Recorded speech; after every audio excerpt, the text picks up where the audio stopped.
The idea is simple. It's the operating system that all human beings have in common, all 8 billion of us on the planet. And in order to understand how we think and why we act, which is the subtitle of the book, you have to go through the whole arc of evolution. We share a lot of things with the most primitive life on Earth. And then there's some things we share only with herd animals, other mammals. And then there's some things at the end of our evolution that are bizarre and uniquely human, like our highly social natures and polarization, tribalism, and so on. And so you have to kind of retrace that whole arc to understand what makes us tick. So I cover memory, learning, sleep, language, gender differences, our highly social natures. It's all in there, and just kind of from the very deepest stuff that we share with all life to uniquely human stuff. Hello, everyone, and welcome to the Flow Over Fear podcast, where it is our mission to help you to rise above fear and realize your ultimate potential in leadership and life. I'm your host, Adam Hill, and it is my goal to share with you the human side of high performance. My guests share their experience with fear, anxiety, struggle, challenge, and most importantly, despite all of it, how they rose above it to achieve incredible results. So, if you're ready to rise up, let's get started. Hello, everyone, and welcome to Flow Over Fear. Thank you so much for being here. I am really excited about our guest today because I've had the opportunity to get to know Tim Ash for the last few months in this program that we're both involved in called Heroic Public Speaking, which is helping us build our keynotes to deliver our powerful messages. And I'm excited to have him here because he's just such a genuinely caring and wonderful individual with so much value to give. And he's given so much value in the world. Here's some of his resume. It's incredible. Tim Ash he's a highly sought after international speaker, an authority on evolutionary psychology and digital marketing, and his best-selling books have sold more than 50,000 copies, his most recent of which is Unleash Your Primal Brain, Demystifying How We Think and Why We Act. And I just finished this book on a drive. I didn't read it, by the way. I wasn't reading while I was driving. I was listening to it, and it was incredible. So give it a listen, give it a read.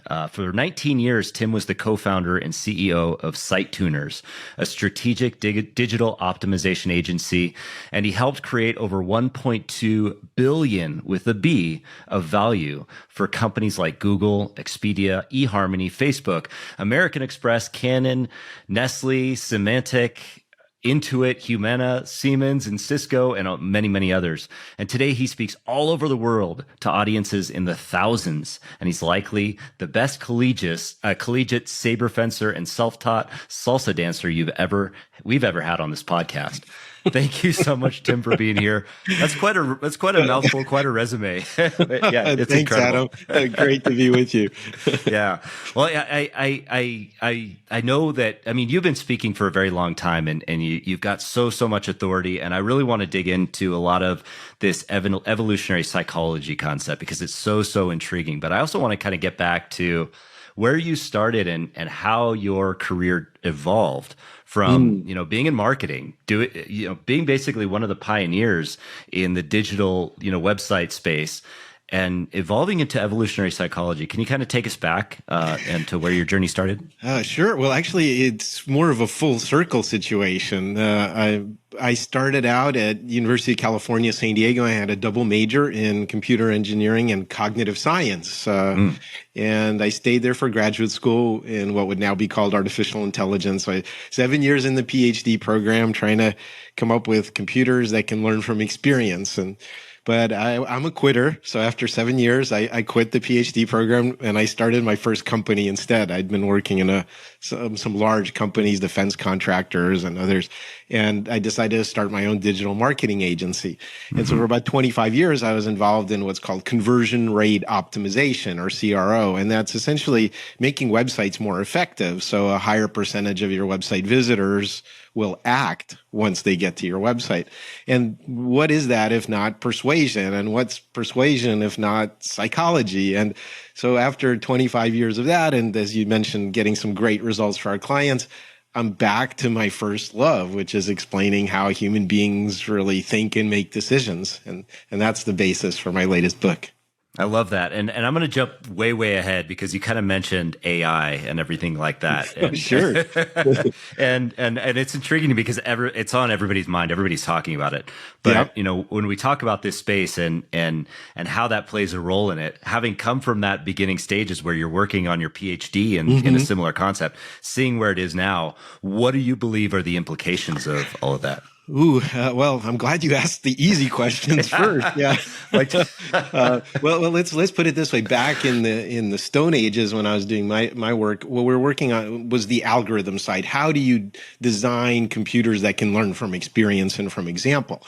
And so it was the algorithms. What we were missing were these giant data sets to train them on. And obviously, with the advent of the internet, that's no longer an issue. Now we have the giant data sets and the algorithms to learn, that know how to learn. And so we're putting those together and we're getting these crazy fast advances in artificial intelligence. My own personal view is I'm not sure what's going to get us first, the climate crisis, nuclear apocalypse, or the AI singularity. It's kind of a race among the three. No, joking aside, though, I think that it's not going to be some rise of the machines where they're going to try to eliminate human beings. It's much more likely to be your Siri talking to your toaster, to your garage door opener, and they're each trying to optimize something in their limited, blind, local little way. But what you can't tell is like the network effects that are going to come out of millions of those things doing their own little thing. So they're all trying to, in a way, optimize. And if you look at human beings, broadly speaking, we're not very optimal. So they're going to try to work us out of the system, unintentionally because we're not efficient or optimal. So I had this professor at UCSD, and he said you can look at a million different ice crystals. There's just water, right? Little crystals. They all have different shapes and sizes, and you can examine ice crystals till the cows come home, but you'll never be able to predict an avalanche by studying ice crystals. So to me, it's that kind of thing where there's going to be this emergent behavior from a bunch of simple little things. Yeah. And that's the part we can't predict. Yeah, and that's a big part of not being able to predict for sure. It's just and I know very, very little about that space, only enough to know that I saw Terminator 2 and know all about that. And so my judgments come from that. At this address. Right. But it's fascinating that you had so much so your experience is baked deep into a lot of that cognitive science and computer science, which blends well and mends well into how evolutionary psychology kind of leads into how we think and what we do. Yeah, absolutely. Yeah. Excellent. So I also kind of want to go way back because I've heard your story. Making me sound really old, like way back when the Dead Sea was only sick. The Dead Sea was only sick. I love that one. But yeah, no, because we've rehearsed together, we've talked through our speeches and things like that. And you've been kind enough to spend a lot of time with me on that. And I've heard your talk, which is incredibly powerful, the new one that you're working on. And, you share a lot of your story in there, and your story is profound and inspiring to hear where you've come from. Because you came originally from the USSR when we were full on in Cold War mode. Can you share a little bit about when you came over here and how that changed? Because that's a big jump from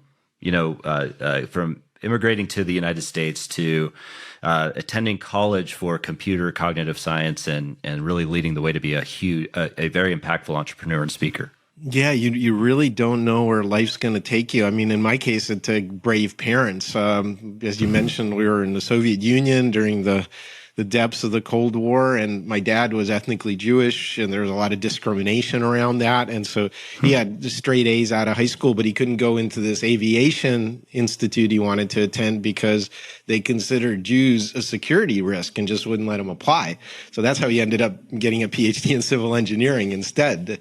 Wow. And so he knew it was going to be discrimination against me and my younger brother as well. And he just had the bravery to leave when they just cracked the door open in the 70s. And so he brought us here as a kid. Actually, I didn't know where here was at that time. You could end up in Israel, Canada, Australia, or the US. And we were thinking of going to Canada. No, nothing wrong with Canada. We have lots of mutual Canadian friends, Sure. but it's freaking cold up there. Not any colder than Moscow in the USSR. But Right. so my dad happened to just call up his uncle, who had emigrated to the US in the 1920s and was a business success. So this is like a transatlantic collect call that got connected through his Madison Avenue apartment in New York to Florida, where he was wintering. And my dad's like, "Hey, Uncle Saul, we're thinking of going to Canada." And my great uncle said, "No, Sasha, you come to the US and I'll take care of everything." So the fact that that 5-minute call was connected rather, is why I'm an American and not a Canadian, right? It's just such a weird life. That's amazing. And the fact that it was connected, was there actually trouble with connecting to the United States back then, like connecting calls? Where Well, people this is, really, 1970s, and sure, there's giant cable going under the ocean, and, it's a collect call. I mean, it wasn't all just like instantaneous, instant messaging or, high speed bandwidth stuff like it is now. Right. Yeah. Yeah. I was thinking more along the lines of just security and like the communications between USSR and the United States, because my perception of it being from this side was like when we were closed off from each other. We were No, we had already been kicked out of the USSR. In fact, they stripped us of our Soviet citizenship, so technically we were stateless. So we were in Rome, Italy at the time, deciding where to go. I see. Oh, that makes a lot of sense. But yeah, that is incredibly, incredibly brave. And then what was it like? Can you just kind of give us some details on growing up in the United States, kind of getting familiar in here, and then what drove you to want to actually get into and pursue computer science and cognitive science and all of that stuff? I'd say it was the typical first generation, immigrant thing, or your parents are like, go into engineering, you'll have a good career. They were right about that. But my parents were both civil engineers, and with the help of my great uncle, they had a soft landing here. Back in the day, that was the same as being a software engineer now. So there are a lot of Russians, Indians, Chinese, people with technical educations that could make a go of it. And so my parents had a pretty good run, and they always moved to cities of about 100,000 or so that had good public school systems. And so it was like I was on the glide path. They're like, "Yeah, you can do that artist thing. Why don't you do a minor in visual arts and do computer engineering as your major?"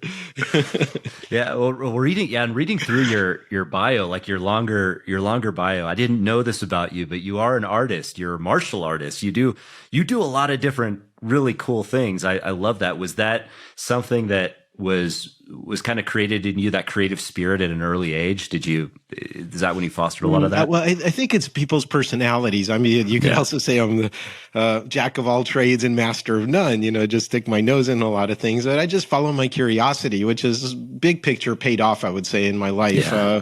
But there is a bit of, both of my parents are dead now, but there's an element of, everything that they sacrificed just for me to not take full advantage of this society or what's possible here. I just keep pushing myself. I think most immigrants and children of immigrants are a bit driven. Yeah. And that's you said something there about curiosity, and it really sparked kind of my spidey sense a little bit, because I've been thinking that curiosity is kind of the antidote to a lot of different things. But can you kind of expand on how that curiosity drove you? Like should we be more curious about certain things? Ooh, well, I think that's an unequivocal yes. I have a friend, Dove Barron. I've also been on his podcast, and the title of it's Curiosity Bites. And he does these extended long form interviews, like we did 2 hours that he chopped up into 4 separate episodes. And but according to him, and I agree with this, curiosity is one of the most fundamental human values, because all other values are built on top of it. If you don't have curiosity, you're just a lump on a log and your life's useless. So without that, what do you really stand for? So if you're not growing and learning and stretching and pushing beyond your fear, which I think is a perfect tie-in back into the topic of your podcast, then what's the point? Yeah, and I've been toying with that a bit. I love that that idea that getting more curious, I mean, it not only expands your views and your knowledge and all that kind of stuff, but helps you to kind of get more in touch with your fear. From my perspective, looking at it Yeah. just in terms of that curiosity. So yeah, that kind of So, resonates. well, I'd say it's even an antidote for fear. It's what you're doing is you're not just like pushing through your fear or denying your fear. What you're doing is you're saying, here's something else that outweighs my fear. If my curiosity outweighs my fear in the current setting, then that's another way to deal with fear. Yeah, yeah, I get I feel it. I feel it a lot, like where I am fearful or I feel afraid or anxious about something, Hmm. and I will all this, and you know it. I just find that my mind seems to be so certain on the uncertainty and that I can't resolve it or whatever, if that makes sense. And then, Yeah. but just asking the questions: is this true? Is this? It's just so helpful. But Well, and then, in my yeah, book, Unleash Your Primal Brain, I talk a lot about kind of fear-based responses and pain and the things that actually motivate us and where that came from an evolutionary standpoint. I mean, you can't get rid of this stuff for sure. You have to learn how to work with it. yeah. Well, that's a great segue into your book because, again, I had the chance to listen to it recently on a long road trip, which is it's a great listen and a great read. And here it is here again. So yeah, you can find it on Amazon and where books are sold. Yeah, But we're at the primalbrain.com/book.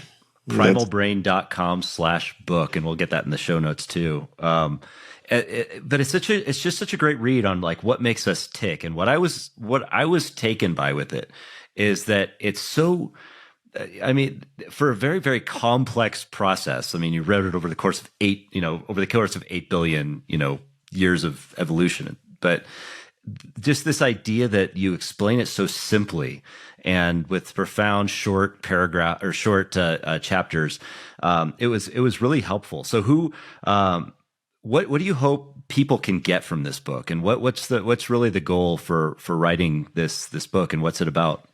This is a great question. So what it is well, first of all, thank you for your kind words. Well, I was Yeah. trying to do a very difficult balancing act, explain evolutionary psychology and do it in a fun way. And so I tried to make the writing exciting. And when I was done talking about something, I was just done. There's no fluff there. There's no fat. There's just meat on the bone.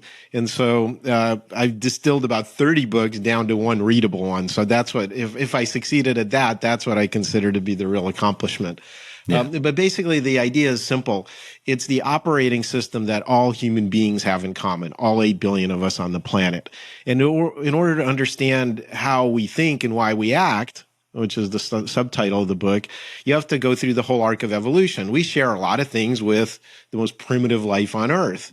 And then there's some things we share only with herd animals, other mammals. And then there's some things at the end of our evolution that are bizarre and uniquely human, like our highly social natures and polarization, tribalism, and so on.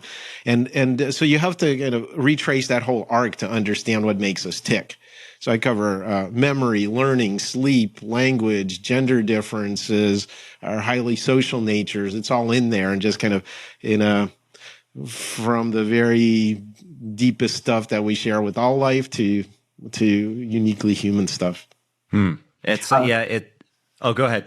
No, I was just going to give you a quick example. So, for example, Yeah. people talk about brain chemistry, and dopamine is like one of those, like, oh, the payoff for getting to a reward or something like that. And we think of it as uniquely human, right? It's like, oh, that's those three little flashing dots when someone's typing a response on our messaging app, and that's dopamine. Well, yeah, that anticipation is dopamine, but we freaking share dopamine with fruit flies. I mean, 500 million years ago, this idea of metering out energy in order to pursue goals was built into all life forms on Earth, that had a brain. So there's a lot of things that have nothing to do with human beings. They have to do with pretty much all animal life, or insect life in this case.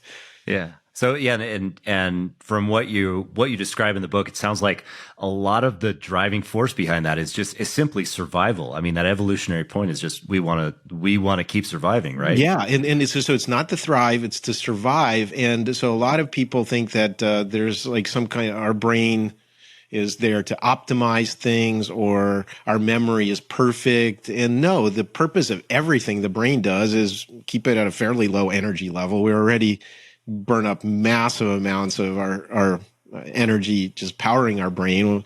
And it's to help us survive. That's it. It's that simple. It's not any higher goal than that. Yeah. And what I really like about the way you lay it out too is talking about the evolution. But what I was thinking through constantly as I was listening to it was, over the last, say, 150, 200 years, we've just had this hockey stick of advancement in our, I mean, maybe you could maybe extrapolate that out longer, but the key point is it's only in our recent history that we've seen this huge advancement in technology and how we interact and how we live, and the comforts of modern life and first world comforts, that a lot of that survival stuff maybe isn't serving us in the same way, right? I mean, so I was kept on thinking Well, no. So if you want to think about just the uniquely human evolution, so 200,000 years ago, there we are in the plains of East Africa. We're wandering around with our tribe, which is anywhere from 100 to 200 people, probably. A third of them are our genetic relatives, close or distant. And really, it was like our whole cultural package was carried by that tribe. Our politics, our weapons, our technology, our medicine, our entertainment, our values and belief systems, religion, everything came from that unitary tribe. And now, as you say, we're in this modern society, and now we belong to overlapping tribes. Those of you watching the video, you can see I'm a member of the aerodynamic haircut tribe, for example. I shave my head. I'm currently a parent of multiple teenagers. I'm in that tribe. Let's see what else. The Mercedes driving tribe, the salsa dancing tribe. So we really have overlapping tribes. And so the question is, which one is activated in a particular situation? And so it makes it very complicated, because originally we evolved to just be in one tribe, and our survival depended on repeating and parroting the cultural beliefs of that tribe, even at the expense of our own direct experience. It was more important for us to be loyal than to be right. Because if you're not a cohesive, loyal tribe, the other tribe's going to come along and either outbreed you, kill you, or convert you, or the stakes were pretty high. And so right now we polarize over stuff that's not life and death as if it was life and death. Do you think that's leading to that, the fact that we're in overlapping tribes, maybe even some of them that might be at conflict with one another or what have you? Do you think that's leading to more of our mental health issues or burnout or anything like that is kind of destructive to humanity? Should we put that in the category of, this might be up there with nuclear war or global warming? Let's just put it this way: we have a negativity bias, because if the bear is running at you, you need to know about that before deciding whether this berry you're looking at is going to poison you or not, right? So like certain things you could take time with, other things you have to react to immediately. So we have a threat focus. There's about a 2.5 to 1 bias of negativity to positivity, which, by the way, which is why entrepreneurs have to be almost relentlessly optimistic to get over that 2 to 1 bias. So that's why they're successful, because they in effect have a more realistic view of the world. But again, before, when the stakes were, are you going to be dead or lose an arm because the bear attacks you? That stuff you had to pay attention to. Now there's rarely life and death consequences, but our psychology is still designed to treat them that way. So like, oh my God, I got voted out as the president of my chess club. That's not a life-threatening event. I'm sorry you didn't get invited to someone's wedding, or you're sitting at the side table when you get there. It's these, but we experience them as if they're threats to our social standing and our survival, because we're not in the heart of the tribe anymore. So that's where the problems come in, is we essentially equate real survival challenges with just the mild psychological analogs in the modern world. Yeah. Well, and that's kind of what gets to my question, because as I was reading through your book, I was reminiscing on this time where, when I was in high school, high school is like that, feels like that epitome of tribal communities where you have different cliques and Yep. different clubs and all that kind of Yeah, stuff, right? jocks and nerds and the Yeah. socias and the academic ones. Yeah. Yeah. And so but there Breakfast was, club for all of you, Gen Xers. right. But there was this class that I was in called marine ecology, and we were in Southern California, and this class was going to take a trip down to Mexico where we'd spend 10 days. And every year, this class, that stayed on the Sea of Cortez in Mexico for 10 days, came back transformed, having a transformational view on like their community and everything like that, and they became their own tribe. But I remember when I went down there for, just for these 10 days, it was transformational because I almost let go or transcended that idea of all those little cliques and all of those other things that are in the modern society. And it was just about that community. Yeah, well, you just talked about you just talked about how to intentionally polarize a tribe, and it's something I talk about in my latest speech, which is the Evolved Leader's Guide to Leveraging Polarization. Like, we can't get rid of polarization, but if we understood it and how it works, we could use it for good. We can turn it into an ally. And so one of the things I talk about that is how to intentionally polarize tribes. And there are 5 strategies. You have to apply them all ideally at the same time. So the first is create uncertainty. Like, you didn't know what was going to happen on that trip down there, right? What you're going to be doing the full 10 days.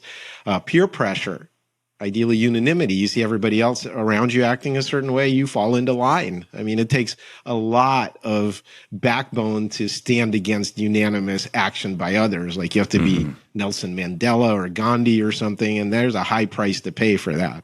Yeah. The third would be synchronized group activities. I'm sure you did those on your trip, I'm guessing, right? Yeah.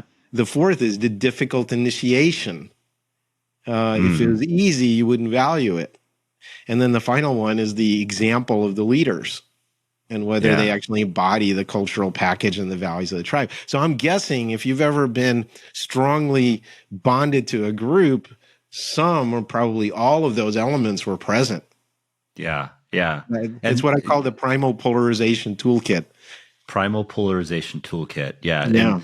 And I'd love to expand on that a bit more, because out of those 5 things, it sounds to me that, we can use it for good, but the implication there is that it's often used for bad. Is that true? Oh, yeah. I mean, you see this in political polarization. First thing you do is create uncertainty. You just start rocking the boat and flinging crap on the walls, right? And saying what you believe isn't what really is happening, and so try to attack truth. Okay, so, and then, you try to have difficult initiations. You try to have people, really demonstrate their commitment to the tribe. And then you try to put peer pressure on them and shame them and do other things if they don't fall into line. Of course, the example of the leader in a negative situation would be like a wannabe dictator. So there are definitely unhealthy ways to do this. And synchronized group activities, whether it's a church choir or doing the wave at a sports stadium, it could also be an assault on the U.S. Capitol. That's a synchronized group activity. Right. Yeah. So so there's a lot of powerful implications here. I mean, of using these evolutionary, psychology. It's, and this sounds like there's a lot of implications for business, for leaders, for people to use this to their advantage. So there's great. Yeah. I mean, again, so one of the things I do tell people in my speeches is that, you have to make a commitment that when you understand these things, that you only use them for good, for building positive, intentional tribes in your workplace or your community, because you're absolutely right. It's the same evolutionary toolbox for doing freaking evil stuff and just heinous stuff. Yeah. Well, I love that you addressed that in your book. I don't remember if it was the very beginning or the very end, but I remember you saying that specifically.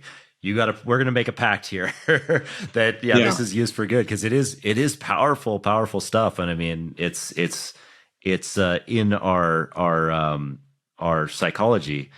You also kind of talk a lot about how we're irrational human beings. We are irrational human beings, not rational. Can you kind of expand on that and like what what makes us irrational but still able to thrive or still able to survive, so to speak? Yeah, so that's actually chapter 1 of my book. I call it the lie of rationality. And in Western thought, especially going back to the ancient Greeks, we have this notion of, oh, well, the logical mind's in charge, and if we could only harness the power of our strong emotions and instincts, so it's kind of like the charioteer controlling the wild horses of his emotion. Well, that's total bullshit. Actually, our primal mind's the one in charge, our primal brain, and that's what the basis of the book is, to explain that. All that the conscious mind can do, and by conscious I mean anything that can introspect, understand its own thoughts, use language, plan, all of that. All it can do is give us options. That's it. Yeah. It doesn't actually say which one should we do. The prioritization of those options and whether we do anything at all, because most of the time the right answer is do nothing because it requires energy. But if we're going to do something, that's decided by our emotions and instincts. The stronger the reaction that you have to something, the more likely you are to act on it. And that can be for good or bad. As we discussed, there's definitely a negativity bias. Pain, it gets our attention quicker than pleasure. Let's put it that way. But there's no such thing literally as a quote unquote rational decision. Yeah. And for all of you like Star Trek nerds, if you remember, like Mr. Spock was the logical Vulcan. Well, if you go back into Star Trek lore, Vulcans were like this violently emotional race, and they had to almost like will rational thought into existence to control those emotions. And it was at a very high price that they had to pay. So even Vulcans weren't rational by nature. It's amazing how Star Trek is such a great teacher with regard to our society. I mean, it has been for a variety of ways. It's the 60s, yep. Yeah. And that's powerful. I mean, so we're driven more by our emotions than we are by rationality. Yeah, I mean, look, it's like Robert Heinlein, he was a science fiction author, had this great quote. He said, man is not a rational animal. Yeah. He's a rationalizing animal. And it's true. Like they can show in brain scans, you guys like have somebody make a decision or do something, and then a fraction of a second later, if you ask them to explain it, then those parts of the brain light up. But they're just giving you the alibi, the after the fact reason, not the real way the decision got made. Yeah, that's that's so powerful. So so if we're driven by our emotions rather than rationality, how do we use that to our advantage, or do we need to fix it? If that question makes sense. Well, and that's the thing. I'm not in a way an optimist. I think that most people have this notion that they can fundamentally change themselves. And you can, if you go back over your life, you become a different person, and you change and hopefully collect wisdom. But you can't get rid of these mechanisms, because that irrational part of the brain never gets tired. It's operating 24/7, making super quick decisions that allow you to survive. The rational part gets depleted very quickly, or what's called executive function, just fades during the day, or if you don't have high enough blood sugar. There's this famous study of judges in Israel considering parole applications. And what they found is in the morning and right after lunch, you had your highest chances of getting paroled as a criminal.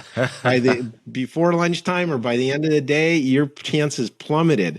But if you ask an Israeli judge, like, hey, are you making your parole decisions based on your blood sugar levels? They'd say, go pound sand, right? I mean, nobody would admit to that, but that's in fact what's happening.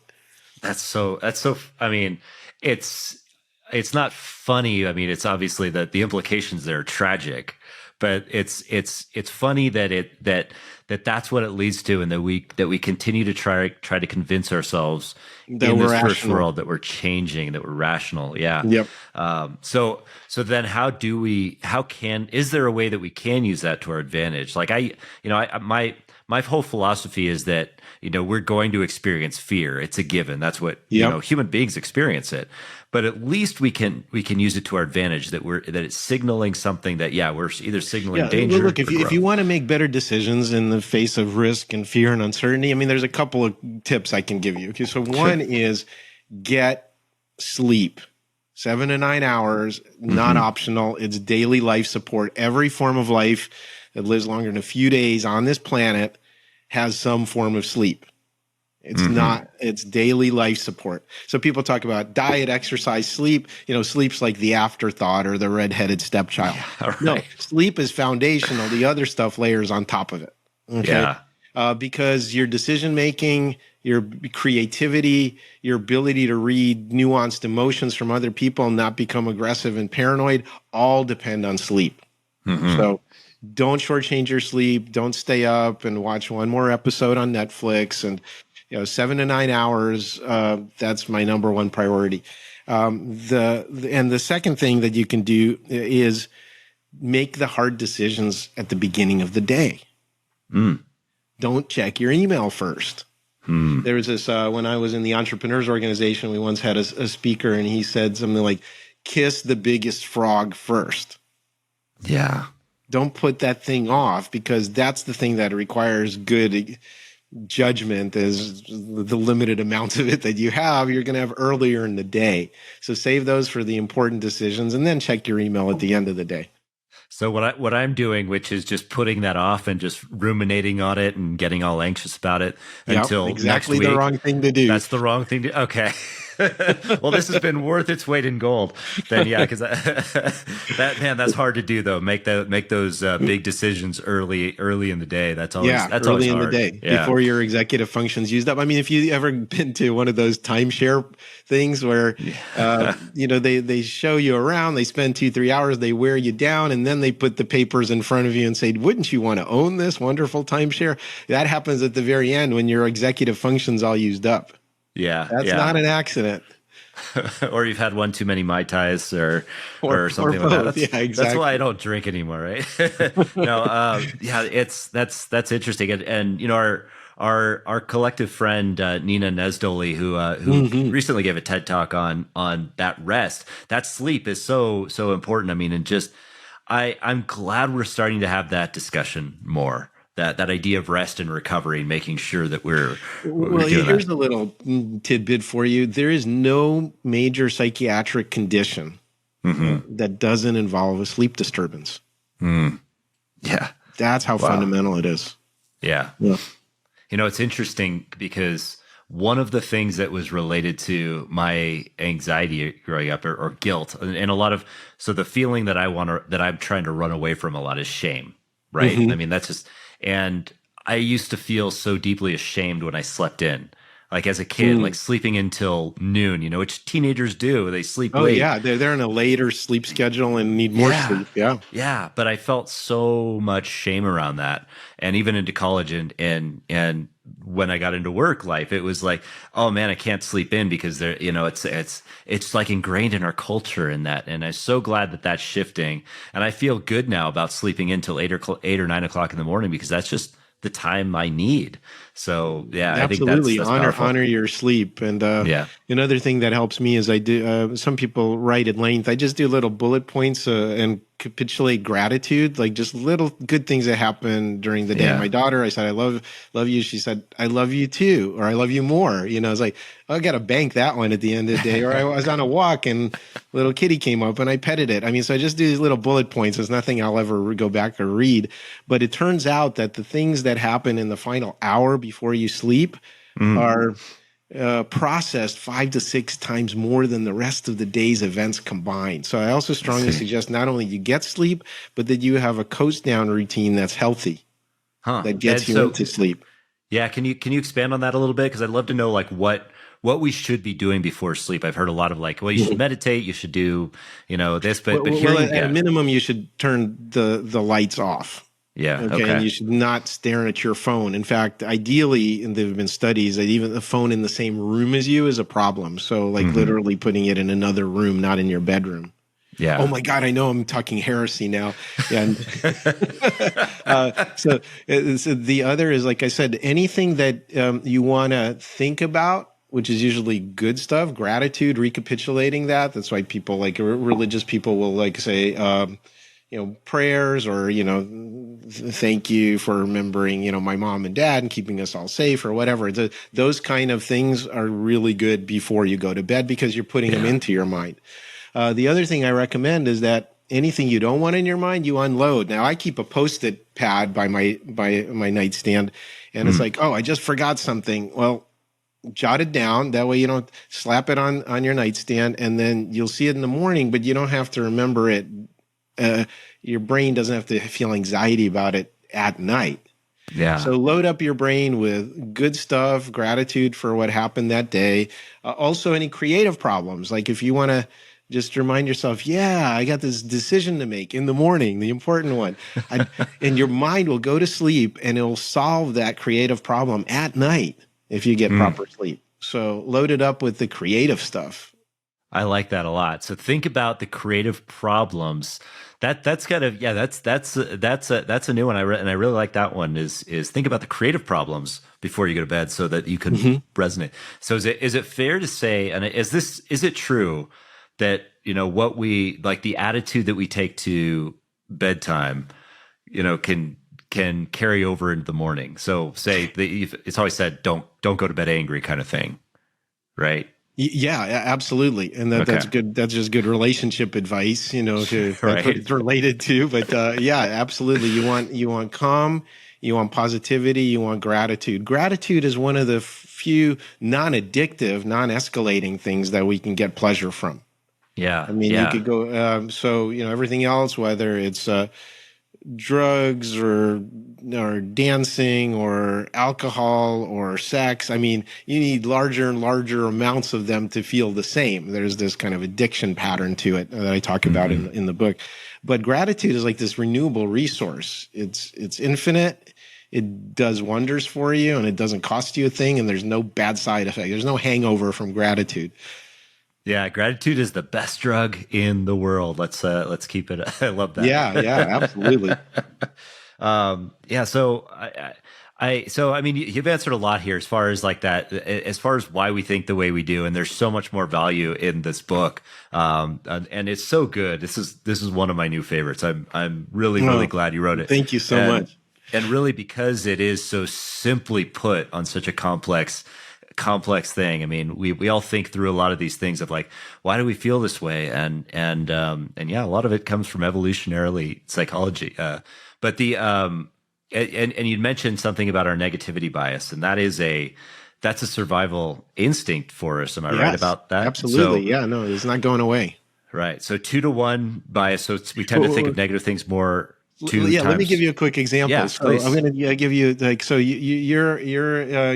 you had some kind of groin or stomach pain. You came to a doctor and he's like, okay, so there's two scenarios, so imagine these happening separately. So the first doctor comes in and goes, hey, yeah, so it's this thing, we got to do this operation, 98% of the time works out great. Pain will go away. No issues in the future. Okay. Mm-hmm.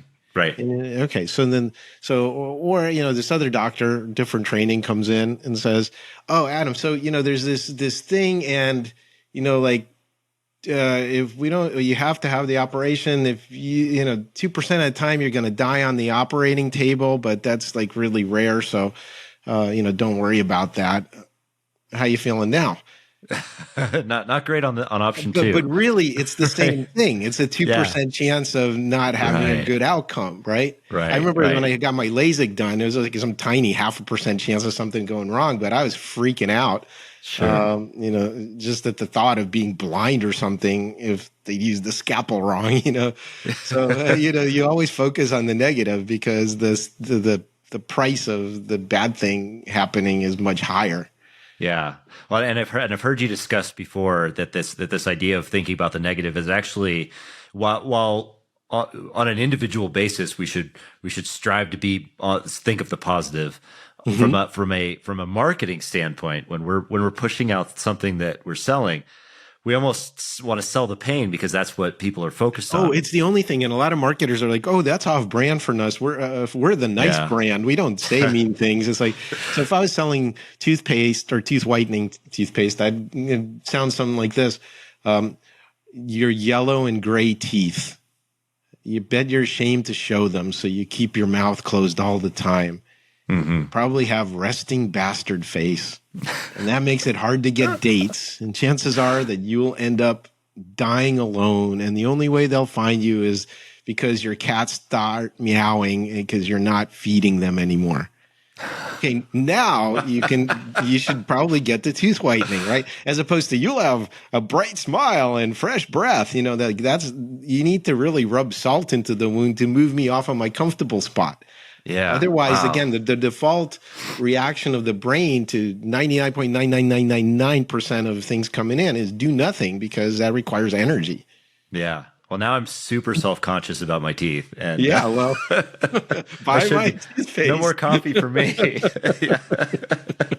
Oh, that's so, it's so fascinating. This is such an incredible. I love this subject because we have I mean, even trying to conceptualize the evolutionary history that human beings have had compared to the small fraction of that time in which we've been, settled into like this first world that we're in. It's so profound what we can learn from our ancestry. And I really, really recommend that everybody look up Tim's book, Unleash the Primal Brain. Yeah, Unleash Your Primal Brain. Yeah. Unleash Your Primal Brain. I'm sorry, I got that. Okay. Yeah, Unleash Your Primal Brain. And give it a listen, give it a read. And Tim reads it himself, and he's and there's also Chinese editions, Russian if you read that, Brazilian Portuguese if you're listening to this in Sao Paulo. So or the audio book. Those are all the copies behind you, right? Yeah. Yeah, some of those are all the different editions of all of my books. But yeah, that's amazing. Or if you want to spend, like Adam did, 5+ hours listening to my soothing Barry White voice, then just get the audiobook version, because I recorded that. Yeah, well, as a professional speaker, it's done very well and much better than the quality of many of the for hire speakers or for hire voiceover people that are out there. But it's a great book. And what are you up to next? So you're working on more keynotes. You're on more stages. You've basically exited all of your company, and so you're developing the speaker career. What are you hoping to help? How are you helping to help people? Well, I'm trying to figure out how to leverage it, and I do that in a variety of formats. I have a LinkedIn learning class on the basics of neuromarketing and introduction to neuromarketing. If you're a LinkedIn learning person, I've got the books and public speaking. I'm mostly speaking to executive audiences these days about how to use evolutionary psychology inside of their organizations to deal with polarization and tribalism and corporate culture, things like that. And I also work with senior executives on an advisory basis. So essentially me unlimited on call for them. So that allows me to really be of service and to give and to share what I've learned.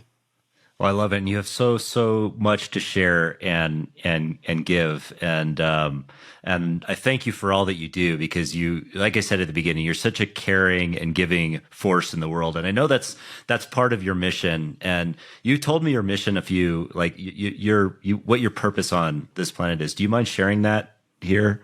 No, not at all. I've come up with mission or vision statements 3 or 4 times in my life. This latest one came out of an initiation I had through the Mankind Project, which is a fantastic organization.